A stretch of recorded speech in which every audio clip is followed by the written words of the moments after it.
과제가 이제 첫 번째가 그 민코브스키 다이아그램이다 하는 거를 설명하는 거였죠. 그래서 이제 그걸 볼 것 같으면은 이제 두 좌표기다 하는 거예요. S와 S-가 있는데 한쪽에서 볼 땐 다른 거는 언제나 움직이고 있죠. 자기는 정지해 있다고 보는데. 그래서 이 둘의 관계를 연관시켜주는 변환이 로렌츠 변환이었다 하는 거죠.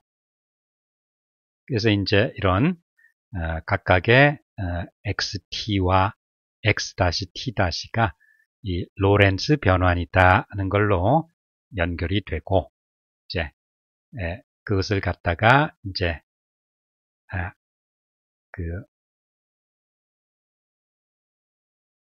이러한 경사진 좌표계를 이용해서 하나의 도표에 다 나타내고자 하는 것이다 하는 거죠. 그래서 여기 이제 A라는 이벤트를 이제 X 좌표계에서는 그러니까 S 좌표계에서는 이제 이렇게 좌표를 읽으면 되고, 이제 S 다시 좌표계에서는 경사 좌표계니까 이 A라는 이벤트의 좌표를 이렇게 경사지게 읽는다 하는 것이었죠. 자, 그런데 이것이 이제 하나의 도표에는 나타냈는데, 이 각도라는 것이 이제 그 속도에 상관이 있고, 그 다음에 한 눈금이 이제 달라졌었죠.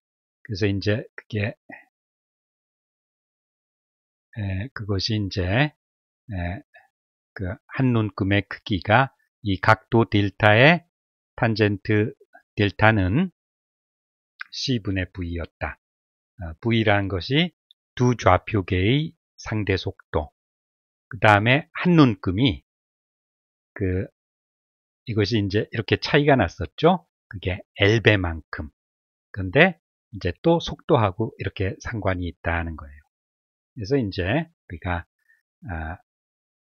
여기 S 좌표계의 눈금하고 한 눈금하고 S 다시 좌표계의 한 눈금이 달라졌다는 거죠. 그래서 이벤트 2를 읽어낼 때 언제나 현상은 하나, 그리고 두 관찰자다 하는 거죠. 근데 두 관찰자는 서로 상대방이 어떻게 읽을 것이다 하는 거를 다 계산을 할 수가 있다 하는 거예요. 자, 그래서 이제 이런 민코브스키 다이아그램 같은 것이 편한 것이 이제 이런 동시성이다 그랬을 때 E1, E2가 S에서는 동시인데 이것의 좌표를 읽으면은 S-에서는 이게 이렇게 되니까 더 먼저 발생하고 E2가 그 다음 E1이 나중에 발생하는 그런 것이다 하는 거죠.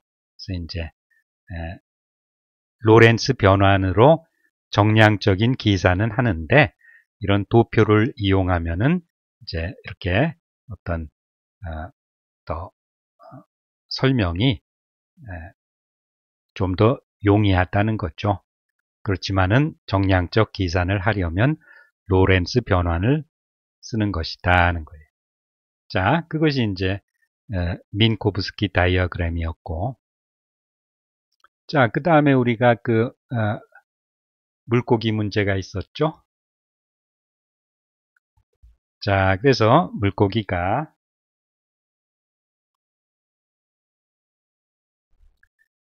5kg이 있고, 물고기 질량이 5kg, 그 다음에 여기가 이제 1kg이다 하는 건데, 지금 플러스 1m/s라는 거는 오른쪽으로 1m/s로 움직이고, 이제 작은 물고기는 속도를 몰라요. 근데 이제 꿀꺽하고 삼켰어요. 꿀꺽. 그러고 이제 이렇게 배가 부른 물고기가 정지를 하게 됐어요. 그랬을 때 이제 이쪽 물고기의 속도가 어땠었느냐 하는 게 문제였죠. 그래서 지금 우리가 물의 저항은 무시한다. 그래서 어떤 기회가 있을 때 점선으로 둘러싸인 기회가 있을 때 이 기회에 작용하는 외부 힘이 없을 때 그때 이제 운동량이 보존이 된다 하는 거죠. 자, 그래서 이제 우리가 이 큰 물고기와 작은 물고기로 이루어진 기회에서도 그것이 이제 물의 저항은 무시한다. 뭐 물고기니까. 그랬을 때 이제 운동량이 보존이 되겠구나 하는 거죠. 그래서 즉 이 잡아먹을 때 애프터하고 잡아먹기 전에 운동량의 총합이 같다 하는 얘기죠. 그래서 시그마 PI 이니셜 운동량들의 합, 그 다음에 파이널 운동량들의 합, 이것이 같다 하는 것이 이제 보존 법칙이다 하는 거죠. 그래서 하여튼 물리학에서 그 보존 법칙이라는 것은 이제 그 헌법 같은 그러한 존재다 하는 건데, 자, 그래서 그 먹히기 전에 운동량을 한번 보면은, 자, 5kg짜리는 속도가 운동량이 이제 P가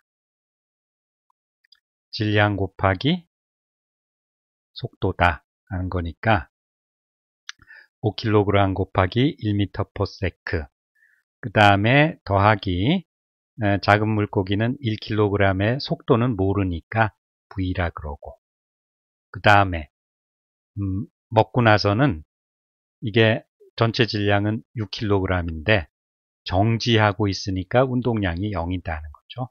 그래서 이것이 0이다 하는 거죠. 그래서 이제 V는 마이너스 5 m/s다. 그러니까 이 마이너스의 의미는 왼쪽으로 움직였다 하는 거예요. 왼쪽으로 5m/s의 속력으로 가서 이제 서로 이제 큰 물고기가 잡아먹었을 때 정지하게 된다는 거예요. 그래서 쓰이는 법칙, 물리학 법칙은 운동량 보존이다 하는 거죠. 자, 그래서 하여튼 우리가 여러분들이 그 과제, 지금까지 이제 나온 과제를 중심으로 보면 되고,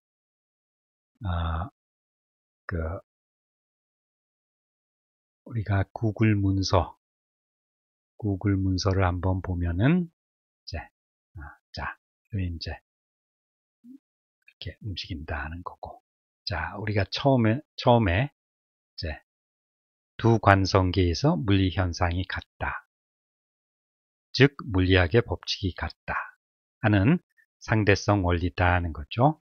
그래서 이것 이 동영상이나 이 애니메이션이 하여튼 우리 그 수업에서 굉장히 중요하니까 여러분들이 다시 한번 반복해서 봐주기 바래요. 그래서 이제 우리가 했던 것들, 이게 사실은 중간고사 때 이제 한번 다루었어야 하는데 우리가 중간고사가 없이 기말고사로 한 몫에 보려니까 여러분들 공부량이 많아졌을 거예요. 그래서 우리가 꼭 그 독일 대학 같아요.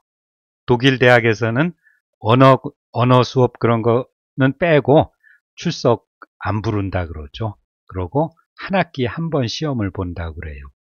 독일 대학에서는 이제 그런 상황이 있다는 거죠. 자, 그래서 이제 여기 쭉 가서 관성의 법칙이다 하는 것도 한번 살펴보면은, 관성기이다 하는 것이 관성의 법칙이 성립하는 기준기인데, 그럼 관성의 법칙은 또 뭐냐 하면은 이제 어떤 물체에 순외력이 작용하지 않으면 그 물체는 정지해 있거나 등속도 직선 운동을 한다 하는, 그래서 갈릴레오가 이제 제일 처음에 이런 얘기를 했고, 그 다음에 뉴턴이 이제 가다듬어서 뉴턴의 운동의 세 법칙 중에 이제 첫 번째로 들어갔죠. 그래서 이제 그 갈릴레오가 이제 그 대화라는 책을 낸 것이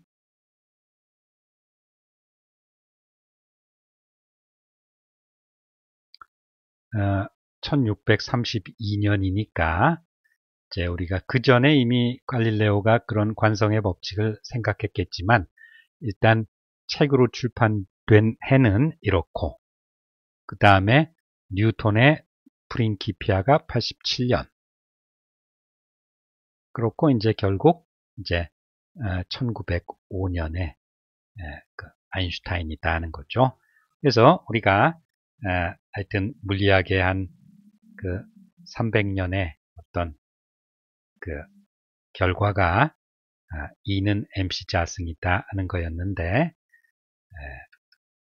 우리가 이제 이해를 하느라고 이제 한 거예요. 그래서 그 보통 다른 학기 때의 진도와 비교해 보면 이번이 더 수업 진도는 더 많이 나갔어요. 왜냐하면 대면 수업에는 우리가 동영상을 보면서 이제 뭐 이렇게 나갔는데, 지금 비대면 수업에서는 동영상을 설명하고 지나가는 통에 우리가 어떤 즐거움을 놓치지 않았나 싶기도 하지만 뭐 그렇다는 거죠. 자, 그래서 시험 양식은 이제 이렇게 단답형도 있고 그 바로 쓰는 그런 형식일 거예요. 그래서 시험 시간은 짧아요. 그리고 이제 구글 설문지는 그 시험 제출하는 시간이 다 기록이 되기 때문에 여러분들이 제출을 할 수는 있어도 예를 들어 시험 시간이 이제 뭐 20분이다. 근데 12시에 시작해서 이제 뭐 20분, 25분이다 이렇게 정도 생각하고 있는데, 우리가 암만 스캔하고 그런데 시간이 걸리지만은 그 결국 늦게 제출하면 그만큼 감점이 될 거예요. 그리고 시험의 성격상 아는 거를 바로바로 쓰는 거지 뭐 생각하고 뭐 그런 거는 아니다 하는 거죠. 그래서 여러분들이 어떤 노트 이런 게 있으면은 이제 옆에다 이제 미리 이렇게 읽고 거기서 바로바로 이제 쓰는 것이 될 거예요. 자, 그러면 이 정도로 하고 뭐 다른 질문 사항이 있으면 또 나한테 이메일이나 문자나 이렇게 보내주면은 이제 개별적인 답을 하게 될 거예요. 자, 그럼 다음에